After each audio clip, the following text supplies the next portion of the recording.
Et salut tout le monde. Non, ce titre n'est pas putaclic. J'ai vraiment subi une cyberattaque il y a un petit peu plus d'un mois. Alors là, j'en parle avec le sourire, mais autant vous dire qu'il y a un mois, le coup de pression a quand même été monumental.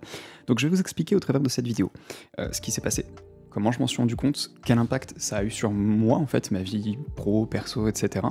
Qu'est-ce que j'avais déjà mis en place au cas où, il y a longtemps, il y a quelques années, pour me prémunir de ce genre d'attaque, et surtout quels conseils moi je peux vous donner pour éviter que ce genre de choses vous arrive. Alors dans ce genre de cas de figure, ce qu'il faut savoir, c'est que ça ne sert à rien de bash les victimes. Vous savez pas ce qui s'est passé, vous savez pas ce qui leur est arrivé, vous savez pas ce qu'ils ont fait ou non pour se protéger, et donc il convient toujours de rester bienveillant et avoir du bon sens. Ça sert à rien de juger quelqu'un qui est déjà en PLS. Et je vous le dis parce que justement ça peut arriver à n'importe qui. Comme le fait de perdre ses données, le disque qui tombe en panne, vous aviez pas fait votre sauvegarde, vous aviez prévu de le faire le week-end prochain, vous avez attendu. Voilà, ça peut arriver à tout le monde. Et généralement, il faut se faire avoir une fois pour serrer un peu le truc, pour ne plus se faire avoir après dans l'avenir. Donc du coup, comment est-ce que je me suis rendu compte de tout ça? Ça a commencé avec ma carte bancaire, une de mes cartes bancaires qui a été utilisée à mon insu dans un autre département dans lequel je n'ai jamais foutu les pieds de ma vie. Je ne sais pas ce qui s'est passé. Des débits ont été faits avec, mes coordonnées ont été modifiées, adresse mail, date de naissance, etc. Des trucs qui ont été faits en Ukraine. Ok, c'était une adresse mail en Ukraine. Et je ne sais pas ce qui s'est passé. Donc heureusement, je m'en suis rendu compte relativement vite, parce qu'en fait, en essayant de me connecter à mon espace client, ça ne fonctionnait pas.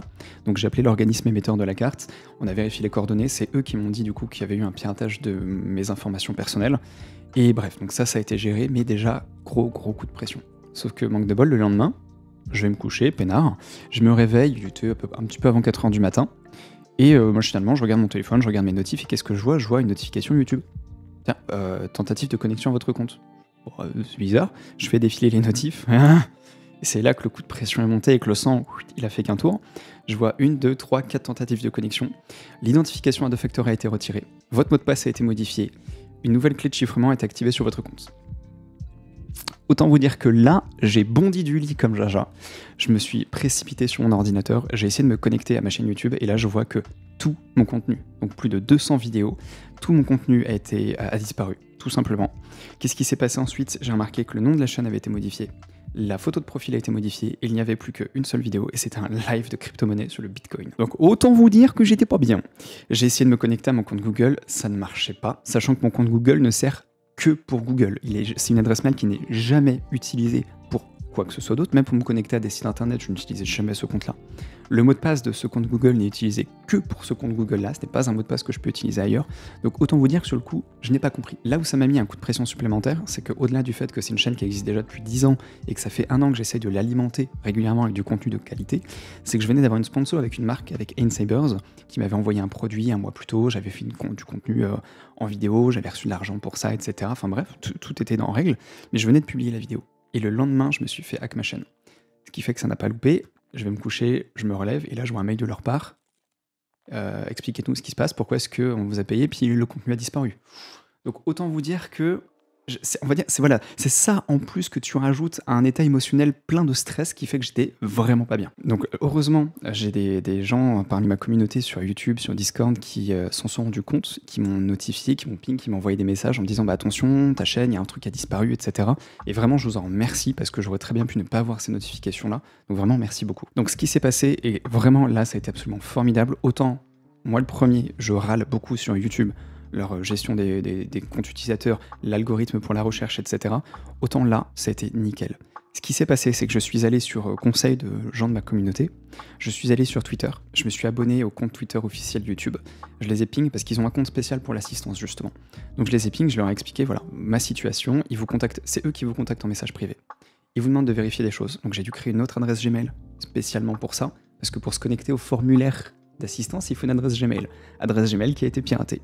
J'étais ravi, un peu le serpent qui se mord la queue. Donc du coup, ce qui s'est passé, c'est que j'ai pu rentrer en contact avec eux, ils m'ont demandé de vérifier énormément de choses. Heureusement, j'avais tout gardé, c'est-à-dire l'identifiant de mon compte Google Ads pour les publicités sur YouTube, l'identifiant de tout ce que j'avais utilisé, des vieilles factures, des paiements récents, etc. J'avais tout gardé. Donc une fois qu'ils ont validé toutes mes coordonnées, ma chaîne a été complètement suspendue et elle est revenue au bout de à peu près 24-48, peut-être 72 heures, mais allez, en gros 48 heures, tout a été fait. Tout n'a pas été malheureusement récupéré, puisque du coup, dans ce genre de cas de figure, le pirate ne supprime pas vos vidéos, parce que sinon, ça nique un peu tout votre historique, vos stats, etc., donc ça n'a aucun intérêt.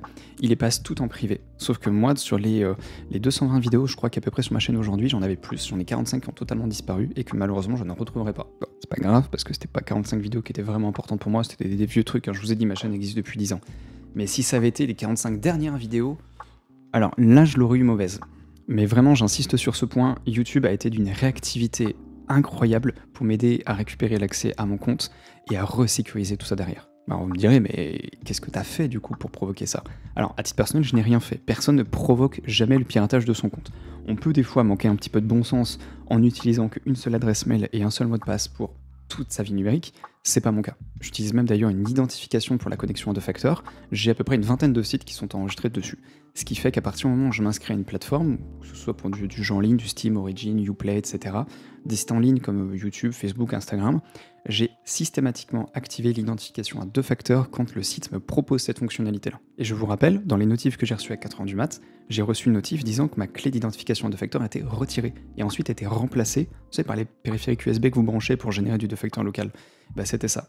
Donc je ne sais pas comment ils ont fait pour retirer une identification à deux facteurs, mais clairement, c'est pas le petit Jean-Kévin qui fait ça en 2-2 entre les devoirs avant d'aller au collège le lendemain, non. Là c'est un mec qui est compétent, qui a du matériel, qui a des connaissances et surtout qui a du temps pour faire ce genre de choses. À côté de ça, j'ai eu plein de petites tentatives de connexion à droite à gauche sur divers de mes services et j'ai eu plein d'incohérences, que ce soit sur YouTube, Instagram, Twitch ou autre, avec des abonnés. Je prends 2, 3, 500 abonnés en une nuit. Et puis en 2 heures, j'en repère 400, et après j'en regagne, j'en repère, etc. Donc à ce que j'ai compris, dans ces moments-là, ils essayent de faire grossir artificiellement le compte pour que leur publicité touche un peu plus de gens. Sauf que bah, du coup, comme c'est des faux trucs, ça tèche direct. Enfin, franchement, je n'ai rien compris. Aujourd'hui encore, je me fais shadowban d'un petit peu partout, et c'est très très très compliqué de s'en sortir. Du coup, ce que j'avais mis en place par le passé, c'était qu'il y a environ 2 ans, je m'étais pris une petite après-midi, petite heure un dimanche. Pour faire ça, je me suis créé une dizaine d'adresses mail différentes. Parce que comme j'ai mon site, j'ai mon nom de domaine, j'ai des adresses mail personnalisées. Ce qui fait que je me suis créé donc une dizaine d'adresses mail différentes que j'utilise pour différents services avec chacun, du moins chacune, leur propre mot de passe. Le gros avantage, et j'étais parti de ce principe-là, c'est que si demain quelqu'un pirate, ce qui a été le cas là, pirate, je ne sais pas, mon adresse qui me sert pour Netflix, eh bien elle ne va pas pirater mon compte qui sert pour Facebook, pour Instagram, pour YouTube, etc. On va dire que c'est plutôt pour ralentir, ça dépend aussi des fuites de données. Si c'est une attaque qui vient sur mes appareils perso, c'est-à-dire qu'admettons un malware qui a été mis sur mon ordinateur ou autre, bon bah là t'es piné parce que le mec il a accès à tout. Sauf que si c'est une fuite de données sur un site internet sur lequel vous êtes enregistré, il aura les comptes et les logs de votre connexion sur ce site-là. Donc c'est forcément, si vous utilisez les mêmes identifiants partout, bah il peut se connecter partout à suivre. Mais si vous avez 10 mails différents et que vous êtes inscrit sur tout autant de sites internet différents, déjà on va dire que ça compartimente un petit peu plus votre protection et votre vie numérique. Donc voilà, moi c'est ce que j'avais fait il y a à peu près 2 ans, c'était de créer cette dizaine d'adresses mail. Je pense que ça m'a bien aidé, parce que là, vraiment, ça a été un peu une course contre la montre. C'est-à-dire que au moment où je me suis relevé, du coup après, parce que j'ai quand même essayé de faire une sieste pour voilà, le matin, je me relève vers 9h, et là, ça a vraiment été cette course où j'ai pris l'ordinateur, le casque, je suis rentré en mode concentration, et j'ai essayé de changer tous les mots de passe de tous les sites, tous les comptes auxquels j'aurais pu être connecté par le passé, parce que je ne savais pas qu'est-ce qui s'était passé. Qui avait eu accès à mes informations? Comment? Pourquoi? Qu'est-ce qu'il savait? Qu'est-ce qu'il ne savait pas? J'ai tout remodifié. Donc dans la foulée, j'ai aussi retéléchargé un gestionnaire de mots de passe. J'ai pris le temps d'en tester plusieurs. Jusque-là, moi, j'utilisais le trousseau iCloud, parce que j'ai essentiellement un iPhone, un Mac qui me servent au quotidien. Mais le problème de ce trousseau, c'est qu'il n'est pas compatible avec mon PC sur Windows. Et moi, ce que je cherchais, c'était une solution un peu plus universelle. Donc je précise tout de suite, la vidéo n'est pas sponsorisée.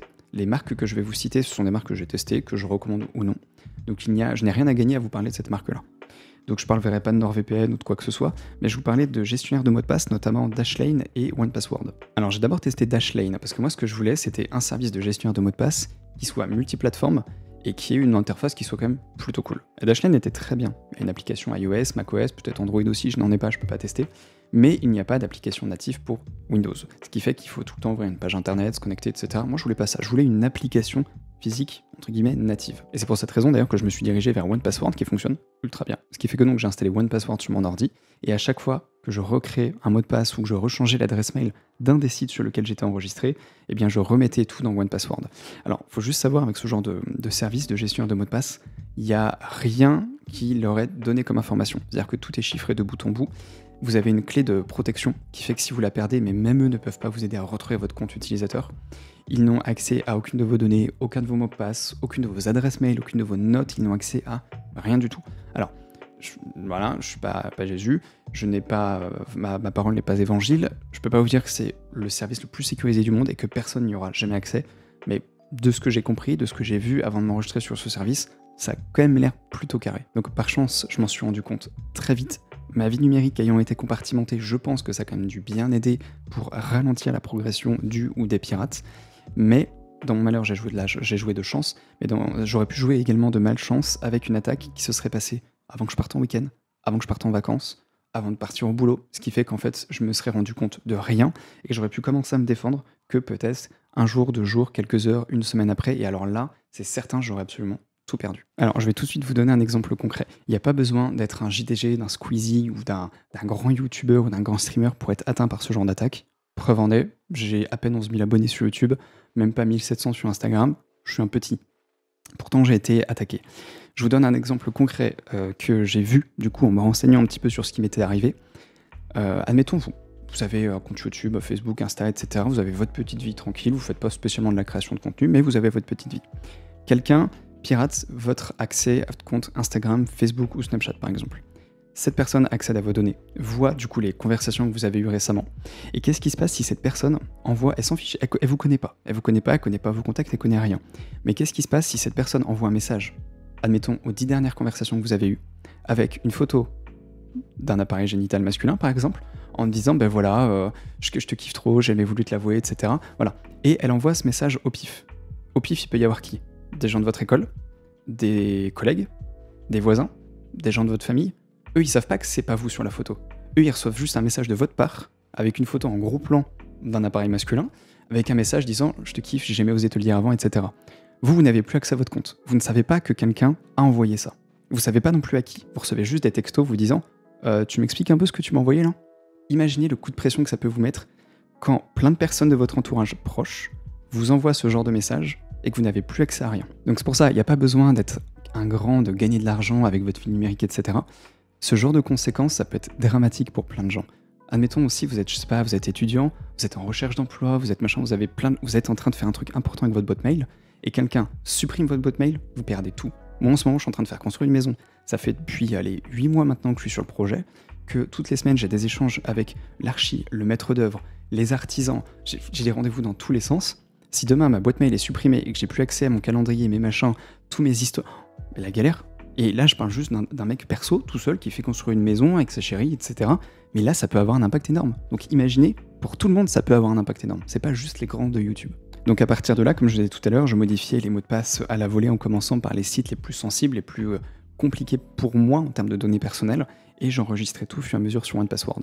Et c'est là que c'est intéressant d'avoir un gestionnaire de mots de passe, c'est que vous n'avez qu'un seul mot de passe à retenir, le mot de passe maître pour vous connecter à votre service, et derrière vous pouvez mettre des mots de passe ultra velus, et un seul mot de passe par compte en ligne. Pas un mot de passe qui va servir sur 10 comptes en ligne en vous disant tranquille, de toute façon ça craint rien, machin. Non, surtout pas. Donc à partir de là, moi par exemple, je vous dis une connerie, 15 caractères avec chiffres, majuscules, minuscules, arrobas, point d'exclamation, guillemets, etc. On s'en fout, puisque de toute façon je n'ai pas besoin de retenir ce mot de passe là, puisque je le mets direct dans mon gestionnaire de mot de passe, et derrière j'ai juste le mot de passe principal à entrer. D'autant que si vous êtes sur un ordinateur ou un smartphone qui a un système biométrique, par exemple avec le visage, avec une empreinte ou autre, ça peut déverrouiller votre application. Ce qui fait que même ce mot de passe maître, vous n'avez pas forcément beaucoup besoin de le taper. Et je vais vous donner un exemple concret d'ailleurs avec Blizzard, parce qu'à peu près 6 ans, j'avais fait un changement d'opérateur en demandant une portabilité de mon numéro. Ça a foiré complet, ma ligne a été résiliée, ils m'ont donné un nouveau numéro de téléphone. C'était chiant parce que c'était pas prévu, du coup j'ai dû reprévenir tout le monde, plein de gens n'avaient pas enregistré mon nouveau numéro.